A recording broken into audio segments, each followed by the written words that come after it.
যে সরকার যখন এই বড় বড় ব্যবসায়ী প্রতিষ্ঠানগুলোর সাথে একটা চুক্তিবদ্ধ হয় যে তাদেরকে সুবিধা দেবে, তাদেরকে মুনাফা করতে দিবে, তখন বিভিন্ন জায়গা থেকে তারা দেখা যাচ্ছে যে তাদের কাছ থেকে যে অর্থ সরকার নেয় বা ক্ষমতায় থাকার জন্য রাজনীতিবিদরা নেয়, সেটারই পরবর্তীতে আমরা দেখি প্রকাশ যে তাদেরকে কিভাবে সুবিধা দিয়ে এই শিল্প কারখানাগুলো গড়ে উঠেছে। তাদেরকে যত রকমের কোনো রকমের নিয়ন্ত্রণ বা নিয়ন্ত্রণমূলক যেসব আইন কানুন, এই কোনো কিছুই আসলে এখানে কাজে দিচ্ছে না। একটা পাবলিক প্রপার্টি যেটা রক্ষণাবেক্ষণের দায়িত্ব আসলে সরকারেরই ছিল, সরকারের একটা সম্পূর্ণ নিয়ন্ত্রণ এখানে থাকার কথা ছিল, সরকার আসলে সেই জায়গাগুলোতে একেবারেই ব্যর্থ হয়েছে। তো এখন দেখা যাচ্ছে যে নদী একটা পণ্য হিসেবে আবির্ভূত হয়েছে। আমি যদি বলি যে নদী দখল হচ্ছে, এই দখল করার প্রক্রিয়াটাও এক ধরনের বাজারি প্রক্রিয়ায় হচ্ছে, যে যারা চাচ্ছে তাদেরকে এখন যে মানে দখল করতে দিবে সেটার মধ্যেও কোনো নিয়ন্ত্রণ সরকারের নাই, যেন এটা একটা বাজার। আবার আমরা যদি দেখি যে এইখানে অবকাঠামো নির্মাণ করতে হবে, বাঁধ নির্মাণ করতে হবে, এখানে যে জনগণের একটা সম্পৃক্ততা থাকবে বাঁধ নির্মাণ করতে বা স্লুইস গেট নির্মাণ করতে বা যেই ধরনের প্রক্রিয়ায় মানে বৈজ্ঞানিক প্রক্রিয়ায় এগুলোকে মানে বিভিন্ন ধরনের এক্সপেরিমেন্টের মধ্য দিয়ে যে তো একটা পর্যায়ে আমরা আসি যে কিভাবে নদী শাসন করব, এখানে ড্রেজিং করব নাকি এখানে বাদ দিব না কি হবে, এই প্রক্রিয়াগুলো মনে হচ্ছে যেন বাজারের উপর ছেড়ে দেওয়া। এ কারণে যে যারা এই অবকাঠামো নির্মাণের জন্য প্রযুক্তি দেবে বা অর্থায়ন করবে, তাদের এখানে সবচেয়ে বেশি কি বলবো প্রভাব, সেখানে জনগণের আশা আকাঙ্ক্ষার কোনো প্রতিফলন নাই। আমরা আবার যদি দেখি যে দূষণের প্রক্রিয়াটাও সেরকম, যে সরকার যখন এই বড় বড় ব্যবসায়ী প্রতিষ্ঠানগুলোর সাথে একটা চুক্তিবদ্ধ হয় যে তাদেরকে সুবিধা দেবে, তাদেরকে মুনাফা করতে দিবে, তখন বিভিন্ন জায়গা থেকে তারা দেখা যাচ্ছে যে তাদের কাছ থেকে যে অর্থ সরকার নেয় বা ক্ষমতায় থাকার জন্য রাজনীতিবিদরা নেয়, সেটারই পরবর্তীতে আমরা দেখি প্রকাশ যে তাদেরকে কিভাবে সুবিধা দিয়ে এই শিল্প কারখানাগুলো গড়ে উঠেছে। তাদেরকে যত রকমের কোনো রকমের নিয়ন্ত্রণ বা নিয়ন্ত্রণমূলক যেসব আইন কানুন, এই কোনো কিছুই আসলে এখানে কাজে দিচ্ছে না। তাহলে ফাইনালি যেটা দেখা যাচ্ছে যে নদী যেমন আমাদের শিরা উপশিরার মতো আমাদের শরীরের ভিতরে একটা ফাংশন করে, সেরকম মানে আমাদের শিরা উপশিরা যেভাবে ফাংশন করে, নদীও সেরকম আমাদের সারা বাংলাদেশ জুড়ে এমনভাবে একটা মানে একটা সিস্টেম তৈরি করেছে, একটা ব্যবস্থা তৈরি করেছে, যেখানে প্রত্যেকটা মন্ত্রণালয় এখানে কোনো না কোনোভাবে এটার সাথে যুক্ত। অর্থাৎ এইখানে একটা মন্ত্রণালয়ের একটা কিছু করার আসলে মানে সক্ষমতা খুবই কম।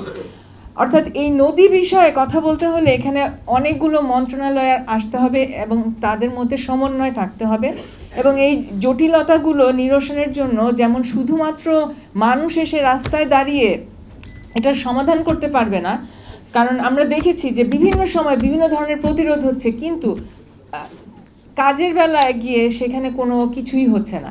কাজে এখানে একটা মেকানিজম তৈরি করতে হবে, একটা ব্যবস্থাপনা তৈরি করতে হবে, যে কোনো একটা ইস্যু, যে কোনো একটা নদীকে নিয়ে যখন কথা বলতে হবে, এখানে নিশ্চিত করতে হবে যেন বিভিন্ন মন্ত্রণালয় এখানে একটা সমন্বয়ের সাথে এই কাজগুলো করেন। কারণ একটা মন্ত্রণালয় একটা কিছু করছে, একটা কাজ করছে, কিন্তু অন্যদিকে ডিসি যখন এগুলো জলমহল হিসাবে বা পাবলিক প্রপার্টিগুলো লিজ দিয়ে দিবে এবং সেখান থেকে তাদেরকে উৎখাত করা যাবে না, তখন এটা কিন্তু এমন একটা পরিস্থিতির মধ্যে পড়ে যায়, একটা স্থিতি অবস্থার মধ্যে পড়ে যায় যেখান থেকে উঠে আসা আসলে কঠিন হয়। কাজে আমার মনে হয় যে এখানে এই আলোচনার মধ্যে এসেছে এবং এই দাবিগুলোর মধ্যেও এসেছে, এবং আমরা দেখেছি যে এখানে শুধুমাত্র বাংলাদেশের যে সরকারের যে দুর্বলতা, রাষ্ট্রীয় ভাবে এগুলোকে ম্যানেজ করার তাদের যে দুর্বলতা রয়েছে, তার পাশাপাশি একটা রাষ্ট্রের আরেকটা রাষ্ট্রের সাথে কিভাবে এই আন্তঃনদী ব্যবস্থাপনাকে বিষয়ে চুক্তিবদ্ধ হতে হবে, সেখানেও আমাদের দুর্বলতা রয়েছে। কাজে এই দুইটা জায়গাতেই আসলে কাজ করবার অনেক কিছু আছে, এবং আমি আমার কথা শেষ করছি। এখানে আরও অনেক বক্তাদের অনেক কিছু বলবার আছে, তাদের অনেক অভিজ্ঞতা আছে, আমরা সেগুলো শুনতে চাই। ধন্যবাদ।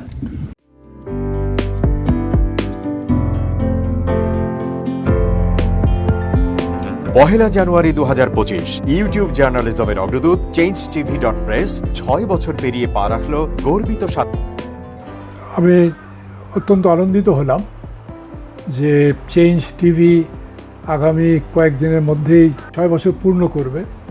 আর হাঁটি হাঁটি পা পা করে চলা শুরু করে এখন সে বেশ দৌড়াদৌড়ি করছে বলা যেতে পারে। ও নামটাও অত্যন্ত বলবো যে সিগনিফিক্যান্ট, যে চেঞ্জ, এই গণঅভ্যুত্থান কিন্তু চেঞ্জ চেয়েছে। সেই হিসেবে তোমার টেলিভিশনের, তোমার এই চ্যানেলের নামের একটা যথেষ্ট মিল পাওয়া যায়। আমার প্রত্যাশা যে এই গণঅভ্যুত্থানের যে প্রত্যাশা, যে আশা আকাঙ্ক্ষা, চেঞ্জ টিভি সেটিকে এগিয়ে নিয়ে যাবে। তোমাকে শুভেচ্ছা। চেঞ্জ টিভি যারা সম্পৃক্ত আছেন, যারা কর্মী আছেন, সামনে পেছনে সকলকে আমার শুভেচ্ছা। changetv.press, এক ফোঁটা হলুদও নেই। Online TV channel change TV 6 বছর ধরে ওনারা কাজ করে যাচ্ছেন। ইতিমধ্যে জনগণের হৃদয়ে স্থান করে নিয়েছেন। প্রায় 22 লাখ সাবস্ক্রাইবার আছে এর। আর যে কোনো অনুষ্ঠান 10 লাখের মতো মানুষ এটা প্রতিদিন মানুষ দেখে থাকে। আমিও এই চ্যানেল নিয়মিত দেখি। তো চেঞ্জ টিভির পক্ষে আমির মোমিনুল মানিক সাহেবের উপস্থাপনা, প্রশ্নের ধরন, এগুলো জনগণ দেখতে চায়, শুনতে চায়। আমি চেঞ্জ টিভির উত্তরোত্তর সমৃদ্ধি কামনা করছি। changetv.press, এক ফোঁটা হলুদও নেই।